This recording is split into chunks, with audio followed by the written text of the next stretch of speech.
mais le foulabo, pour dire que nous devons avoir un homme intérieur riche. Il faut avoir un homme, il faut développer l'homme intérieur. C'est ça l'esprit de Dieu. Quand la Bible nous dit, Dieu, l'esprit de Dieu témoigne à mon esprit que je suis enfant de Dieu. Il faut que vous sentez quelque chose. Il faut que nous sentons que voilà, à ce niveau, Dieu me parle. À ce niveau, Dieu ne veut pas. À ce niveau, donc vous sentez que nous, c'est question seulement de comprendre, de saisir là où le Seigneur veut nous amener. Quand le Seigneur nous a parlé sur l'homme intérieur, quand le Seigneur nous a parlé, nous devons changer nos manteaux. On ne peut pas rester le même. La Bible nous dit, quand nous venons à Christ, nous sommes devenus tous de nouvelles créatures. Mais on ne peut pas trouver en nous de vieilles habitudes. On ne peut pas trouver en nous toujours l'esprit des querelles. C'est comme on dit à l'église, il suffit qu'on dise que non, voilà, un membre de l'église avait volé l'argent. On s'est déjà pointé du doigt. C'est parce qu'on ne sent pas que la personne est une nouvelle créature, n'est-ce pas? Parce que la personne, elle est encore ancienne. Alors nous qui sommes enfants de Dieu, aujourd'hui nous portons quel manteau? Nous avons quel manteau à nous? On nous a donné l'exemple de Bartimée. Quand il était guéri, il a jeté ce qu'il avait. Et l'histoire d'Élie, les manteaux d'Élie, on a vu Élisée, il devait prendre ça. Et pour avoir la confirmation, Élisée avait pris les manteaux d'Élie. Pour n'akotal ça que non, nous avons où est le manteau d'Élie? À Betiamoussou sur le Jourdain, Maïe Kawani. Et c'est là où il a eu la confirmation. Et toi, quel genre de manteau aujourd'hui, toi et moi, nous utilisons pour voir la gloire de Dieu? Et quand le pasteur est revenu sur ça, il nous a parlé aujourd'hui, il avait parlé, je pense, c'était sur la nécessité de manifester la gloire de Dieu. Pourquoi le pasteur, il est revenu sur l'histoire des noces? Parce qu'il avait dit, pour que les miracles s'opèrent, il fallait que les vases soient remplis. Toi et moi, si nous ne sommes pas remplis, alors rien ne va se faire. Il faut que nous cherchions à être remplis. Et quand on est rempli, on ne s'arrête pas là. C'est à ce moment-là que Dieu va nous transformer. Alléluia. Amen. Et c'est très important. Je ne sais pas pourquoi le Seigneur m'a parlé de ça. Et j'ai eu peur. Et j'ai dit, peut-être j'étais négligent dans notre cellule, j'étais peut-être négligent dans notre entité. Et quand j'ai réalisé, j'ai dit, Dieu nous aime. Et Dieu nous aime. Si Dieu ne nous aimait pas, on ne devait pas bénéficier de ce genre d'enseignement. On pouvait être là, mais quand on nous parle sur l'homme intérieur, qui aujourd'hui, depuis que le bien-aimé est passé, il a même expérimenté cette exhortation ou cet enseignement. Est-ce qu'on s'est posé quelque part la question, mais je suis où? Mon homme intérieur, est-ce que c'est vraiment l'homme intérieur qu'il faut que j'ai? Est-ce que je suis vraiment conduit? Je suis en connexion avec Dieu? Est-ce que je sens vraiment les convictions de Dieu qui montent à moi? Quand je suis là et je porte quel manteau? Est-ce que c'est vraiment le vrai manteau ou je suis encore dans le monde où je me comporte encore? Alléluia. Amen. Et à la fin, on nous dit encore, voilà, nous devons être remplis. Et je ne vais pas aller loin parce que nous, au moins, on était bénéficiés parce qu'on a eu cet enseignement, parce que beaucoup de choses se sont passées. Quand on a parlé de l'histoire des noces, dans la fête des noces, toi et moi, aujourd'hui, nous avons un rôle à jouer parce que dans la fête des noces, on devait utiliser les vases, remplir les vases. Après avoir rempli, et l'eau qu'on avait remplie s'est transformée en vin. Toi et moi, nous devons être aussi transformés. Qu'est-ce que nous apportons aujourd'hui? Est-ce que nous sommes remplis d'abord? Si nous sommes remplis, en quoi aujourd'hui nous sommes transformés? Quand on nous voit, est-ce qu'on est apprécié par les gens? Je vois vraiment la main de Dieu.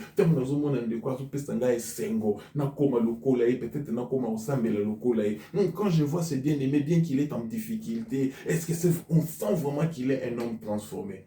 Toi et moi, nous devons aussi apprendre. Nous devons aussi apprendre ça. C'est la raison que le Seigneur nous a parlé. Il a dit chaque fois quand il y a un enseignement, une exhortation, nous devons avoir l'habitude aussi de prendre note. Nous devons avoir l'habitude de prendre note parce que ça va nous aider. Ça va nous aider dans beaucoup de choses.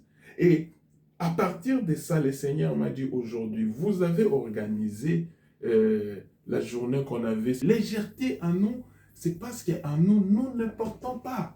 Nous ne portons pas la chose de Dieu, mais il suffit de parler avec un bien-aimé. Ah, l'obi n'a pas n'attendez pas ce que là, c'est vraiment une priorité. Mais Dieu ne voit pas ça.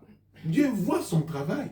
Dieu voit ce que lui, il nous a demandé comme travail. Et je bénis aujourd'hui un certain bien-aimé, désolé de citer les noms comme de Maman Midi, parce que je sens cette discipline.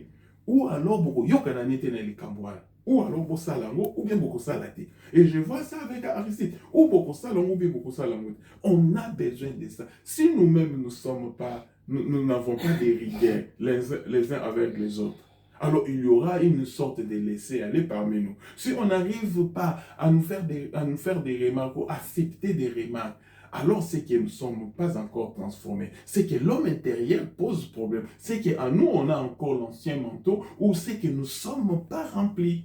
Nous ne sommes pas remplis. Parce que si on n'est pas rempli, tu ne seras jamais transformé. Pour être transformé, il faut remplir les vases. Alléluia. Donc, nous avons un sérieux problème. Et nous avons eu action. Cette action, aujourd'hui, on risque, écoute, on a oublié, il y a une semaine, aujourd'hui, le pasteur est en Belgique.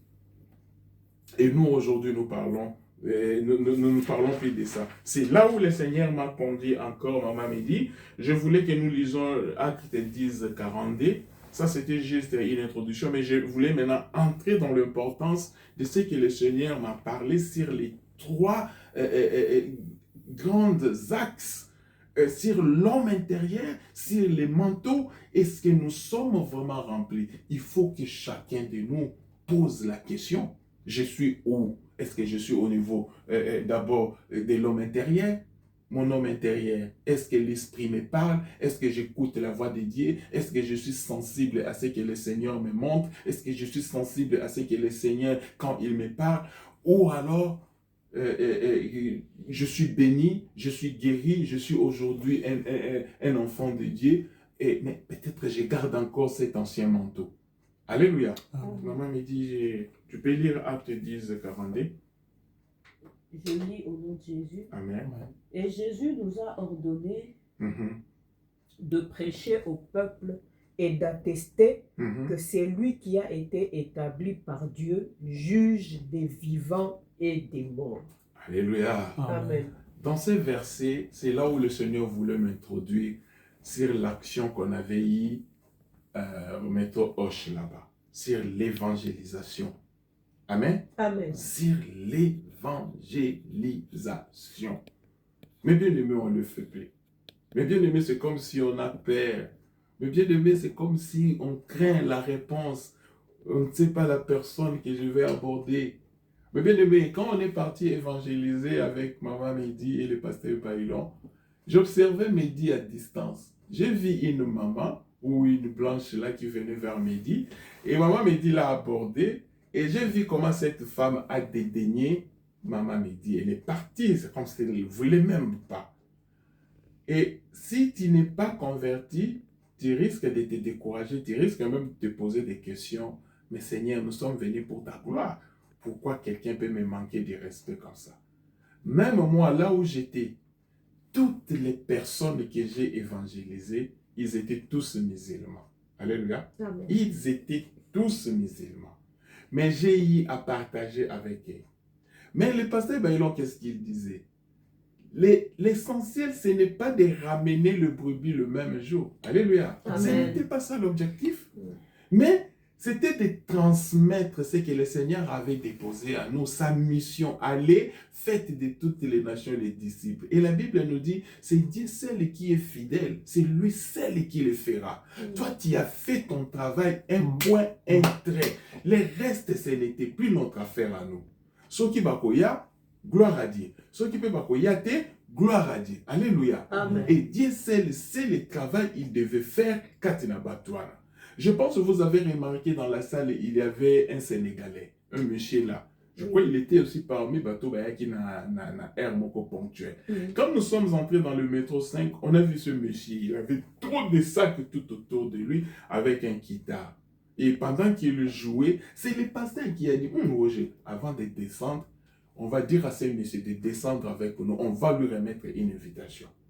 Et nous, on était un peu derrière. Le monsieur était devant nous. Arrivé, je crois, une station pour descendre, nous avons abordé le monsieur. On a dit, on voulait te parler, est-ce que tu peux descendre? Il n'a même pas hésité. Le monsieur est descendu. On a commencé à partager avec lui. On lui a remis l'invitation. Et il est venu même à l'action. Je crois qu'on avait pris son numéro de téléphone. Le monsieur est venu vers les pasteurs. Il a partagé avec les pasteurs tout ce qu'il avait comme problème. Il paraît qu'il le courant n'est pas super avec sa femme. On lui a... Donc, il y a beaucoup de choses. Tout ça, pourquoi? C'est parce qu'on l'a abordé. Mais bien aimé, il y a beaucoup des âmes qui traînent, mais parce que nous n'avons plus la force d'évangéliser. Alléluia. Amen. Évangéliser, ce n'est pas seulement aller... Peut-être, c'est un point aussi, tu peux aller vers les hommes. Mais notre comportement aussi, notre façon de marcher, c'est aussi une évangélisation.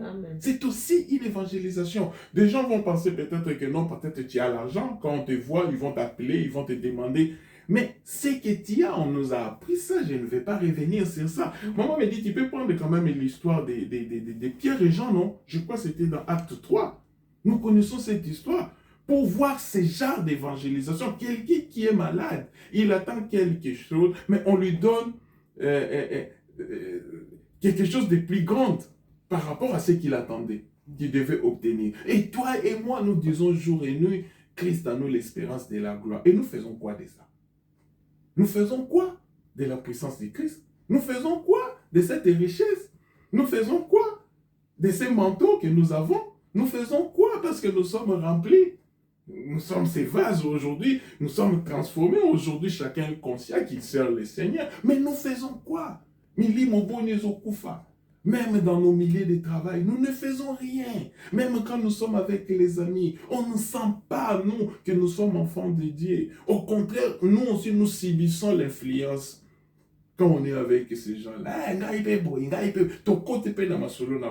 mais ils ne sentent pas que nous communiquons quelque chose de puissant. Maman me dit, tu peux lire cette histoire. Ça m'intéresse beaucoup cette histoire.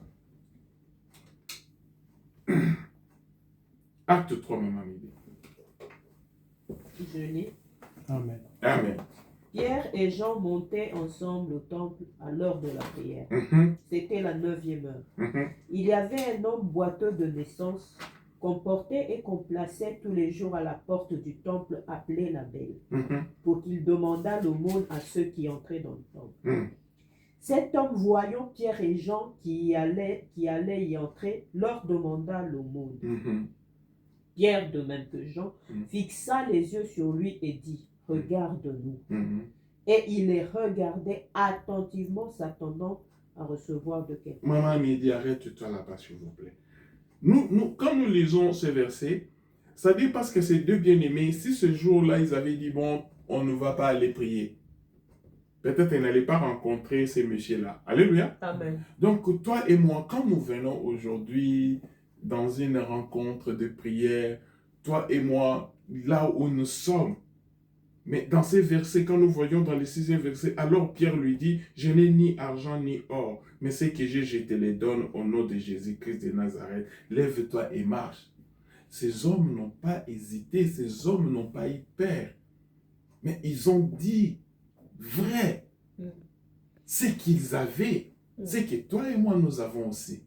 Pourquoi toi et moi, nous n'arrivons pas à nous comporter comme ces bien-aimés? Peut-être nous avons peur, non?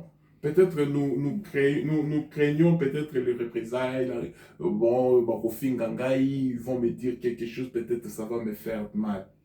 Mais et pourtant, ce n'est pas ton problème. Mais toi, tout ce qu'on te demande, pose l'acte. Le reste, ce n'est pas toi. Et quand nous voyons dans cette histoire, regarde le comportement d'un enfant de Dieu. Aujourd'hui, nous disons être imitateurs de Christ. Mais si nous sommes vraiment imitateurs de Christ, alors faisons des choses que Christ aussi a fait, non? Mais pourquoi nous n'arrivons pas? C'est parce que nous sommes quelque part pas à la hauteur. Reconnaissons ça. Alléluia. Reconnaissons que nous ne sommes pas à la hauteur. Reconnaissons, ou alors nous avons toutes ces qualités qu'on a énumérées ici, depuis la Genèse, comme le bien-aimé Lufulobo, passant par le bien-aimé le serviteur Aristide, et pour terminer avec le pasteur Bailon. Si nous avons l'homme intérieur à nous qui est riche, si nous avons les manteaux, si nous sommes remplis, alors qu'est-ce qui nous bloque? Nous devons travailler. Mais bien aimé, travaillons. Et j'ai compris quand le pasteur Bailon, il est arrivé, il a dit, voilà, quand vous priez, Roger, même quand le voisin, il n'est pas content, mais peut-être c'est Dieu, ou ou peut-être vous-même, vous ne voulez pas prendre conscience. Parce que si vous prenez conscience, Dieu, il a les moyens, il a tout. Mais quand on ne met pas Dieu à l'épreuve, quand on ne fait rien, mais vous voulez quoi? Les voisins vont toujours nous dire, hein? À moins que vous mettez à l'ensemble de mon colonne, c'est payé parce qu'il est capable de le faire ça. Mais si Dieu permet que nous, ces gens-là soient sensibles à nous, peut-être Dieu veut que nous prenions conscience pour que nous sortions de cet endroit. Alors il faut que toi et moi nous prions, nous demandons à Dieu exactement. Seigneur, alors rends-nous sensibles parce que j'ai la capacité. L'homme intérieur à moi fonctionne. Parce que je suis rempli. Parce que oui, j'ai le manteau. J'ai déchiré Oyamabe. Na latine Oyasika. Mais on est là. C'est comme une vie mécanique, c'est comme une sorte d'automatisme là. On sait que bon, on va se voir le dimanche, on prie, bon, qu'est-ce qu'on va faire après? Mais il n'y a pas un projet, il n'y a pas quelque chose de solide où nous montrons à Dieu, où nous montrons, où nous allons vers le Seigneur, dit Seigneur, aide-nous, comment nous pouvons faire devant cette situation. Et on sent un abandon total. Alléluia. Amen. On sent vraiment un abandon. On sent vraiment un abandon. Et on risque de décourager même ceux qui ont la volonté. Parce qu'on peut venir avec une idée, carrément, ah non, non, non, non, ce n'est pas prêt. On va attendre. Non, non. Mais bien aimé, Dieu, il nous a appelés au travail. Ce n'est pas pour rien, on l'appelle notre Sauveur et Seigneur. C'est-à-dire, nous ne devons pas considérer seulement Christ comme étant Sauveur. Il nous a sauvés, toi et moi, oui, mais il est aussi notre Seigneur. Nous devons être aussi à son service. Et quand nous voyons Christ, c'est parce que nous disons, nous sommes les imitateurs de Christ. J'avais un exemple, nous connaissons, peut-être je ne donnerai pas, l'exemple de la femme samaritaine. Nous avons Christ, c'est lui, regardez sa façon, comment il a évangélisé cette dame, comment il a procédé. Comment il a procédé? Comment il a procédé? Mais toi et moi, nous faisons quoi? Et je voulais aujourd'hui insister, c'est de notre rôle. Pourquoi j'ai dit ça? Quelque chose s'est passé avec le pasteur Bailo. On était assis, on attendait le train, devait prendre son train pour la Belgique. Et pendant qu'on était assis, le pasteur, il insistait, il disait, Roger, vous êtes enfant de Dieu, vous devez parler aussi à Aristide, parle aussi aux autres. C'est vrai, j'ai parlé avec toi et maman Mehdi. C'est sur la vision. Si vous n'avez pas de vision, rien ne va marcher. Rien, alors rien ne va marcher. Quand tu es un enfant de Dieu, et dans la vision, c'est toi. Si tu dis aujourd'hui, bon, Seigneur, je vais ne fût-ce qu'évangéliser une personne. Ça fait partie de la vision. Tu fais entrer, tu montres à Dieu. Et ce sont des choses que Dieu aime. Et pendant qu'on parlait de ça, on a vu une dame blanche. Il demandait de l'argent, de l'aumône. Il arrive devant nous. Moi, j'ai sorti des pièces que j'avais, j'ai donné à cette dame. Et le pasteur, il a dit à cette dame, ne partez pas, tu peux t'asseoir à côté de moi. À la gare du Nord. Et le pasteur a commencé à lui poser des questions. Pourquoi tu demandes de l'argent? Et la femme, elle s'est ouverte au pasteur. Elle a commencé à s'exprimer. Voilà, j'ai des problèmes. Une blanche, pas des blanches à l'ignato, une française, voilà. Elle a commencé à expliquer. Et le pasteur, elle a commencé à parler, à nous parler de Jésus-Christ. Et cette femme était vraiment dans la joie. Et jusqu'à tel point, il a dit, bon, je ne suis pas seul, je suis avec mon homme, je le vois de loin, s'il peut venir. Le pasteur a dit oui, parce que je crois qu'il lui a remis, je ne sais pas si c'était 10 euros, 20 euros. Le monsieur est venu et ils ont suivi le pasteur jusqu'à la fin. Et c'est cette dame qui a demandé à la fin au pasteur, est-ce que tu peux prier pour nous? Mais bien aimé, ce n'est pas que la vie de cette femme devait changer au même moment du petit côté, mais on ne sait pas ce que ça va produire après. C'est ce qu'on nous demande. C'est ce qu'on nous demande, mais nous avons perdu l'élan. Nous avons perdu le courage. Si nous hésitons, demandons même des signes à Dieu, c'est parce qu'on n'a pas de vision. C'est parce qu'on n'a pas de vision. Or, pour avoir de vision, il faut que l'homme intérieur soit riche, non?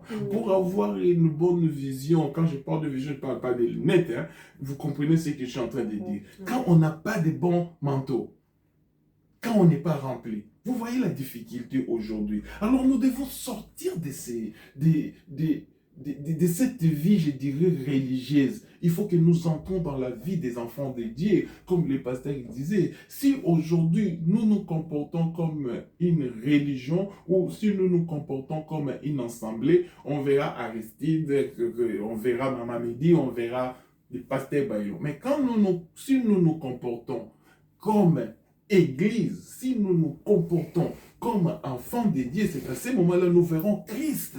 Nous verrons Christ. Alors, parce que nous voulons voir Christ, il faut que nous changeons. La vie chrétienne n'est pas une sorte de monotonie. Ce n'est pas une sorte d'habitude. La vie chrétienne, c'est rester avec Dieu. La vie chrétienne, c'est écouter Dieu. La vie chrétienne, c'est de recevoir de Dieu quelque chose et aller le mettre. Dieu a besoin de gens. Et cette femme nous a enseigné, et c'est là où les pasteurs est retourné vers moi pour dire, tu vois Roger, voilà des choses que vous devez faire. Il faut que tu montres ça à tes bien-aimés. Les pasteurs est parti, moi je suis resté, j'ai pris le métro, je devais descendre à Hoche. Je descends, voilà ce qui s'est passé, mon incrédulité. Je vois une femme avec un enfant. Je commence maintenant à me dire, ah, si j'avais la force, je pouvais bien aborder cette femme. Mais comment l'aborder? Ne fût-ce que pour parler du Seigneur. Mais bien aimé, je suis passé.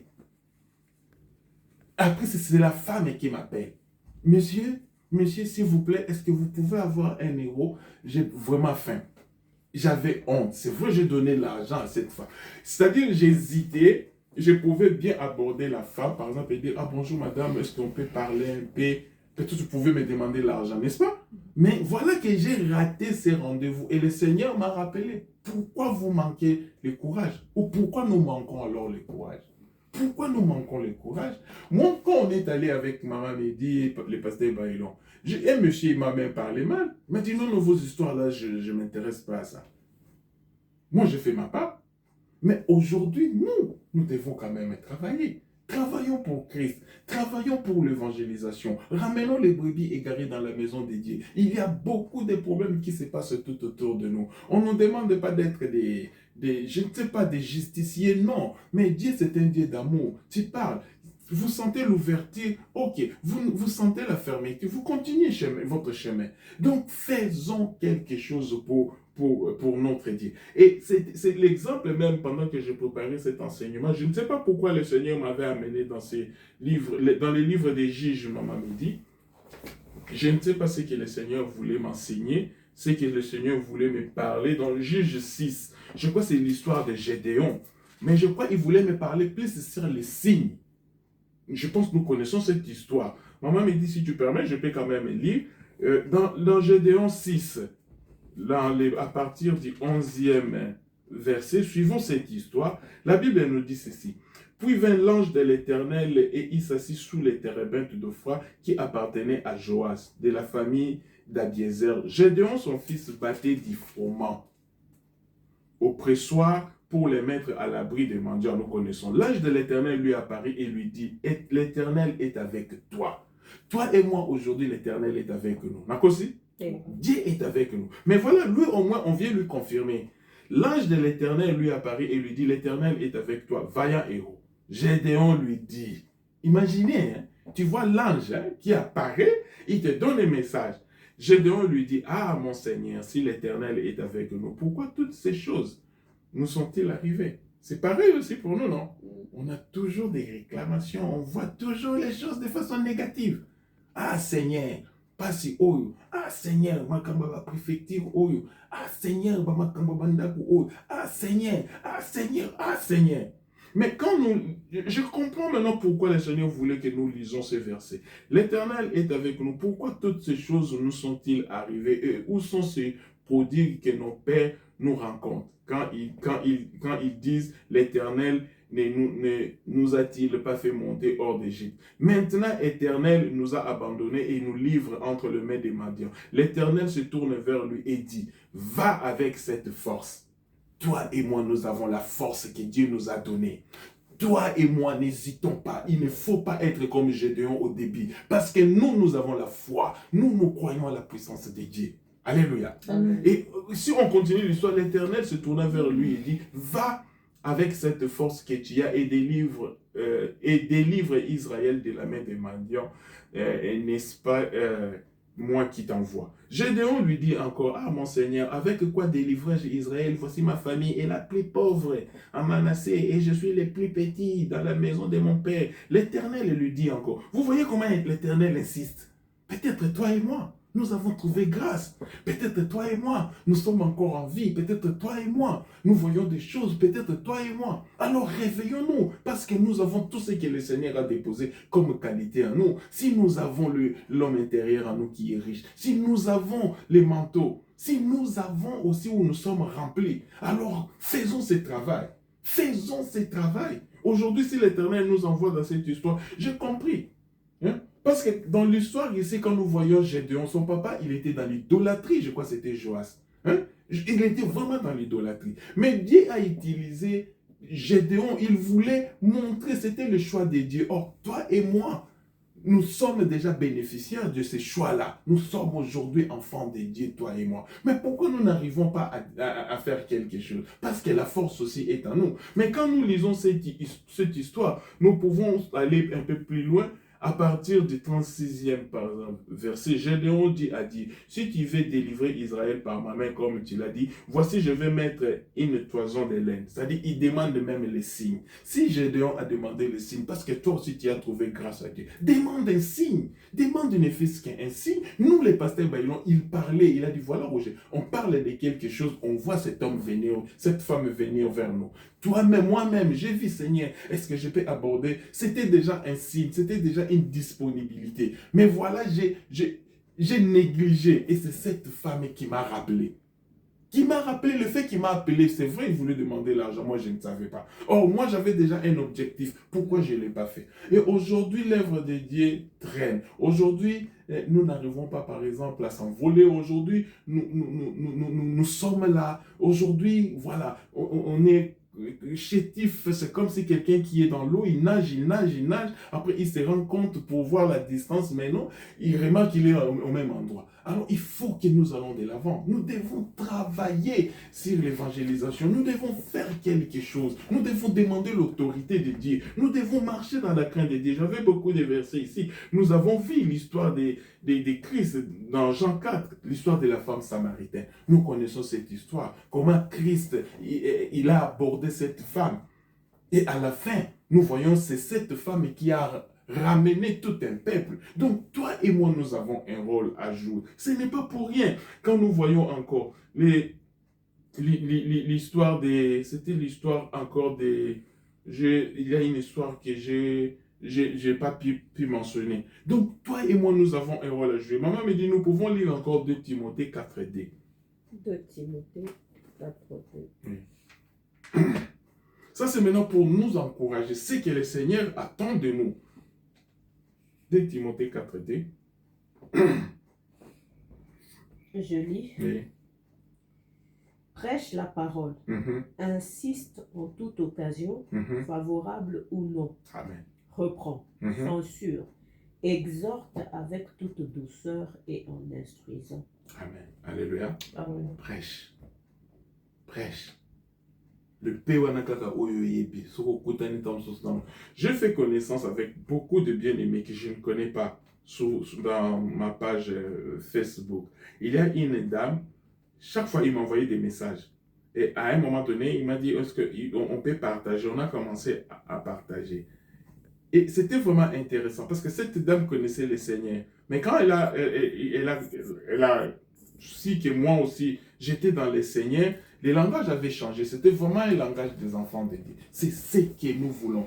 Mais bien aimés, nous sommes enfants de Dieu. Si nous ne faisons pas comme Gédéon, alors nous passerons à côté. Demandons un signe. Seigneur, au Pessinga Makashuan. Faisons comme l'histoire du serviteur Aristide quand il a donné l'exemple d'Élisée plutôt. Élisée, quand il était devant, il a ramassé les manteaux. C'est-à-dire, ce manteau-là, c'était le manteau d'Élie, non? Mais il devait quand même avoir la confirmation parce qu'il avait demandé le double. Il avait demandé le double qui était à Élie. Quand il a tapé, Ça dit, et si assurance, maintenant je le double. Parce qu'il y a Kabolima et Jourdain. Et toi et moi, nous sommes enfants de Dieu. Demandons les signes. Demandons les signes à notre Dieu. Demandons les signes, Seigneur. Peut-être par exemple, on a quoi aborder. Seigneur, peut-être un abysse. Par exemple, Mbongo. Je te donne l'exemple, je ne te dis pas dit de Olandangai. Parce que tu as ton manteau, parce que tu as l'homme intérieur, alors prie le Seigneur que le Seigneur t'oriente. Alléluia. Amen. Voilà en un mot, en quelques lignes, ce que je voulais que nous partageons aujourd'hui. C'est très, très, très important. Tout ce qu'on nous enseigne ici est vraiment capital. Aujourd'hui, j'ai réalisé que Dieu est avec nous. Parce que si Dieu n'était pas avec nous, Dieu ne pouvait pas nous parler, hein, de considérer l'enseignement d'Israël comme si on était dans Genèse. Je ne sais pas, les serviteurs Aristide, si nous sommes dans quelle étape. Et tu dis, papa? Nous sommes dans le Nouveau Testament. Voilà, dans le Nouveau Testament. Et le pasteur Bailon qui est venu encore nous parler.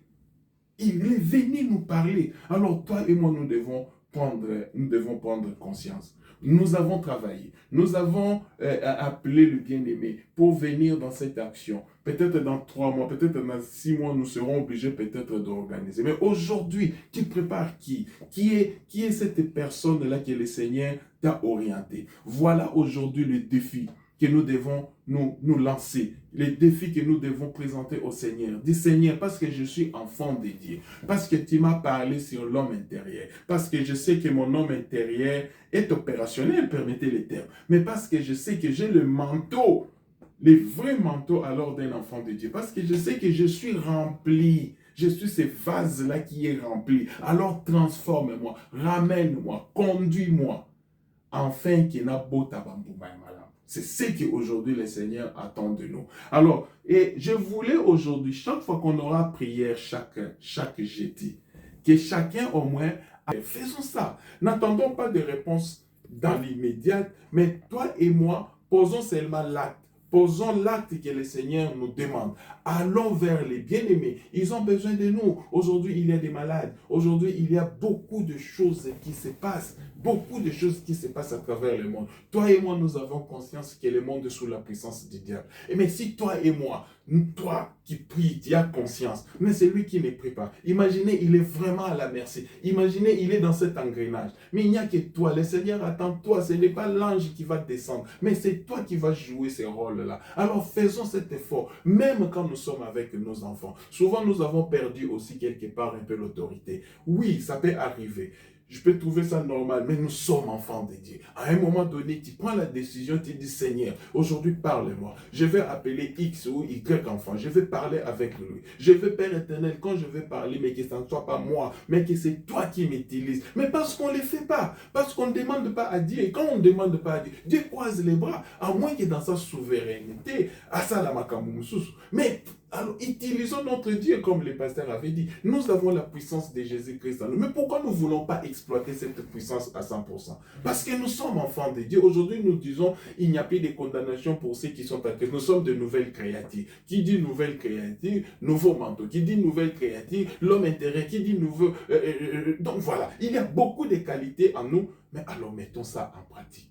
Mettons ça en pratique. Si nous ne le faisons pas, Dieu va nous demander des comptes. Qu'est-ce que vous avez fait? Tu es un enfant de Dieu. Gédéon, s'il n'avait pas bénéficié de cette apparition, comment il devait savoir qu'il était puissant? Comment il devait savoir qu'il avait quelque chose en lui? Donc, toi et moi, nous sommes enfants de Dieu. Alors, demandons à Dieu, Seigneur, je vais être au travail. Je vais travailler. Je vais poser tel acte, je vais aller vers les païens, je vais aller vers les personnes peut-être que tu mettras devant moi, je vais ne fils que placer un mot, gloire à Dieu, gloire à Dieu, gloire à Dieu. Amen. Amen. Est-ce qu'on peut vraiment faire ça? Voilà, je voulais que nous prions. Tu vas prier par